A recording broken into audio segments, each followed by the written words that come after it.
Hi friends, I'm Anna Helman. Thanks so much for being here. It seems like the farmhouse style of home decorating has taken the world by storm. For today's project video, what I want to share are some farmhouse style cards. Now, if you're not into farmhouse decorating, I hope you'll stick around because these cards have turned out even more beautifully than I had hoped for. During this video, I'll be sharing ideas for using your paper scraps as well as several techniques, so I hope you'll watch along. Let's get started. As we go through and create the 5 cards I have planned for this video, you'll be noticing some certain things with colors, the textures that I'm using, simplicity. So I'm using a lot of natural textures, and I'll share the products with you that I'm using, but you're noticing a lot of natural textures like wood grain, for example. Colors are very neutral, a lot of white, some tans, some browns, some grays, some blacks, basic lettering, foliage, and natural things like wood incorporated into these. So we have some themes going through them, but I think you'll really enjoy these as we go through and create them. So for this card right here, what I did was I embossed the card base itself with an embossing folder that is called Timber. Can you see the wood grain here? Wood grain is just perfect for the farmhouse style. Now I'm putting over top of it a piece of, looks to me like birch bark, and this is from a paper pack called Boughs of Holly. I just love this. I think they look really neat together. Now look at these really neat pieces. It looks like a cross section of a tree or like the top of a tree stump. Now I created these, and you'll see some more ways to use them here in a few minutes, but I'll show you what I created these with. When I was deciding which stamps and dies I wanted to use, this one jumped out at me immediately. So I'll show you the embossing folder first. This is actually a hybrid embossing folder. Comes together with the die set. So you can emboss a full piece with these tree rings, and then it coordinates with the die set. So if you want to, you can, I'm doing this the wrong way. If you want to, you can lay the die over top, and it cuts all of these out at the same time. So you'll see in a few minutes how to use the whole piece, but what I did here, I trimmed these apart using that die set, and I want to use them as the kind of like the focal point behind my greeting. So I'm going to put the larger one here, and we will attach that smaller one here in just a second, I think, after I put these pieces on. These are some wood, they're called textural elements, but like I said, I was trying to incorporate a lot of ways to use wood grains and the look of wood, and these I thought were just perfect. So I'm going to attach these just with a little string of glue. This Tombow multi-purpose glue is just perfect for so many different things, and I'm debating how I want this to lay. Probably doesn't matter, but this glue is perfect for larger and heavier items like this. Once it lays in place for a few seconds, it gets really nice and tacky, and it holds those pieces in place perfectly. So what I want to do now, I'm going to add this other cross section of the wood as well as my greeting on top. So I'm going to place some dimensionals under this side of this piece so that it will lay flat with those wood pieces that are going to be under the left side of it. So we'll attach this right here. And now I want to attach this Merry Greeting over top. Now all of the greetings I am using on these cards, I created with this alphabet stamp set. I wanted big, simple greetings, large and simple. And as I was looking through my stamp sets, I thought, you know what? I think it would work best just to create my own for these. So again, for this one, since I have some texture here, I will just put some adhesive on the right side, and I want a dimensional on the left side. That way this will all pop up and be level once I attach everything together. So here you can see my first farmhouse style card. And like I said, I just think these turned out so neat. So I'm excited to share the rest of them with you. Let's get on to the second one. And the next one is a great idea for how to use your paper scraps. What I have done with this piece right here, I took a piece of 4x5¼ white cardstock. It's the standard size I use for my card fronts and the insides of my cards. And I took my 1/2" paper strips.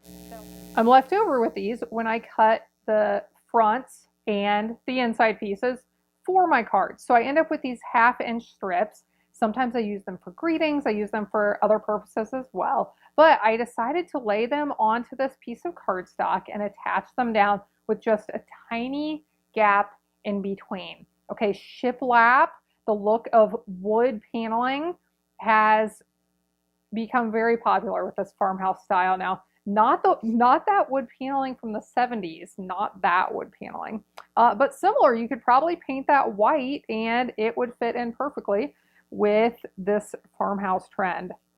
So what I'm going to do is put this piece onto my card base. And now I have prepared a wreath and a greeting for this. When I knew I was going to make these cards, I really wanted to use wreaths on some of them.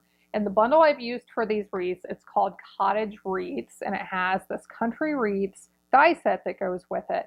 I think it is a beautiful set. So what I did for this one, because I was trying to keep it very neutral, I wanted to go all white with this. I've created several all white cards in the past, and I have loved every single one of them. So what I did, if you can tell here, I embossed that wreath with white embossing powder. So I'm sure it's more noticeable in person than it is on camera, but I am going to pop this up with dimensionals. I stamped it with my Versamark, embossed it with that white embossing powder, and then die cut it out. And then for my greeting, again, I used that alphabet stamp set and I embossed the word prayers. I was trying to come up with one word greetings that I could create simply with that alphabet stamp set, and I thought just the word prayers would be a nice one to use. So this is my second card, my all white one with the shiplap look in the background, which I really love. Now for the third one, we're going to go with a little more color. And for this one, I decided to use some craft brown cardstock, craft brown pieces. So I don't know how many of you realize sometimes we miss these things. If you have a Stampin' Up! Catalog or if you shop with Stampin' Up!, we do have these craft brown note cards and envelopes, which are very easy to miss. So I wanted to highlight them because I thought they would be perfect for this as well. Now this piece right here, we have a pack of craft brown cardstock as well. So I cut this from that piece, and you may or may not be able to tell, I think you can tell, I used my scoring board and I scored every 1/2 inch to create these lines. Now they're not as noticeable as I would like them to be. So what I'm going to do, I'm actually going to fold on these lines, and then I'll flip it over and do the same thing on the other side just to make them a little bit more noticeable. Then I'm going to flatten this back out and attach it to the card. But this will give a similar look to the shiplap. If you liked that last card that I shared, but you're not really interested in taking the time to attach strips to a piece of cardstock to get that look, this is another way you can do this, and it's a little bit simpler. So you could do this with the white cardstock and it would look really nice. So that's going to be our background. Has the look of some siding or paneling. And then I created this wreath with that same set as the one I just showed, the country wreaths. So I stamped it with soft suede this time. I used some Sahara sand cardstock in the background, stamped on it, die cut that out. Now I'm talking about the naturals and the neutral colors. This twine right here is my, I'm going to say my most used twine or ribbon of all time. This is called linen thread. I use it a lot. It blends in with most color schemes. It's neutral, so it goes with pretty much everything.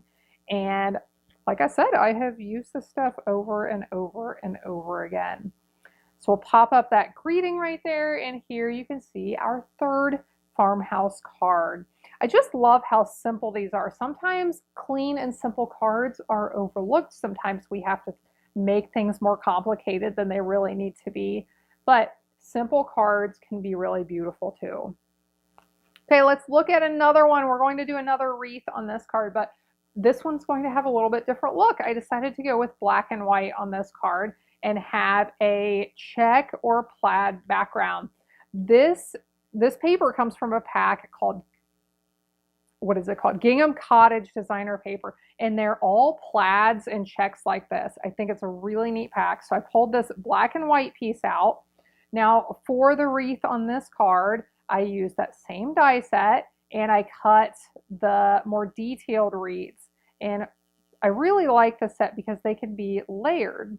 So I was debating how to use this piece right here. It's two different pieces. So this one is a little bit bigger and kind of mats this other one. So the way this one cuts, you can pop these pieces up if you want to and give it texture. So even by itself, this piece would be really neat. But what I'm going to do, I'm just going to layer these together to give us that layered look. Now there are lots of ways, I've shared many different ways to attach detailed die cuts to projects. When I am planning ahead, I really like to use adhesive sheets on the backs of the cardstock before I do my die cutting. That way, after I do my die cutting, I basically have a sticker. All I have to do is remove that paper backing. But when I don't remember that before I do my die cutting, then sometimes I use my glue like this, just in real thin strips. As long as I keep it in just little bits, this glue works perfect, as long as it doesn't ooze out. So there we have those two layers of wreaths, and then for this one I stamped the word home. I thought it would be a nice card for someone who has moved into a new home. We'll put that right there. So this one has a little bit different look with the black and white. Now for the last one, and this might be my favorite. Sometimes it's hard to choose favorites. I did love that first one as well. But we're coming back to that embossing folder and die set that I shared with the first card, called the Tree Rings Hybrid Embossing Folder. Show you, it actually goes with the stamp set, which I did not use on these cards, but I love it's got the tree ring in here as well that you can stamp. So what I did, I embossed the whole piece with the embossing folder, and this time I did not die cut it out. I'm just using it whole on the front of my card. So I'm going to bring in some naturals. We're going to have some more foliage here, some plant material. But what I'm going to do is use, this is some natural finish ribbon. Put some adhesive on the back. That is not wanting to work. So we'll go with some glue instead.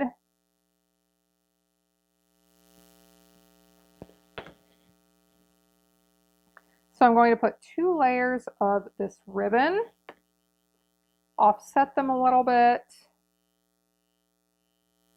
We'll put 1 there, 1 here. I have the ends are frayed. I can trim those up if I want to, but sometimes I actually like that look. Now these punches right here, these are actually punches, not die cuts. And I love punches because they're so quick and easy to use. This is from the Bough Punch, B-O-U-G-H, Bough. And it punches both of these pieces at the same time. And this is a punch I have found myself using over and over again because it's so pretty and simple. You can use these branches for all kinds of things. I've used several of them in a circle to create a wreath. See if I can get this to stick this time. And a lot of times I use them just like I'm going to use them right here, where I create a little spray and put it under my greeting for the card. So this one will be a little bit like that first one in the way I'm designing it with the little, here I'll bring it back in so you can see it. So this one, the other one that I use these tree rings on, but you can see my design is going to be similar here. So I'll put these little ones so they will show, and then we will add a bow and the greeting on top. So I would love to know what you think about these cards. Do you like these farmhouse style? Do you like the clean and simple look of them? Is there something you would do differently? Get those on. Now let's add the bow, and the bow will be partially covered up by the greeting, but that's okay. I just wanted the look of that twine. This is my linen thread again. I just wanted the look of that in the background. So for this one, I stamped congrats. I thought it would make a really nice wedding card. So we'll put a few dimensionals on the back and pop this greeting up. So thanks so much for watching along. If you're new here, I would love for you to subscribe to my channel. If you are interested in details on any of the products I use, you can find links in the video description below. I hope you have a blessed day, and I hope you'll be back again next time when I'll be here helping you to hand make with love.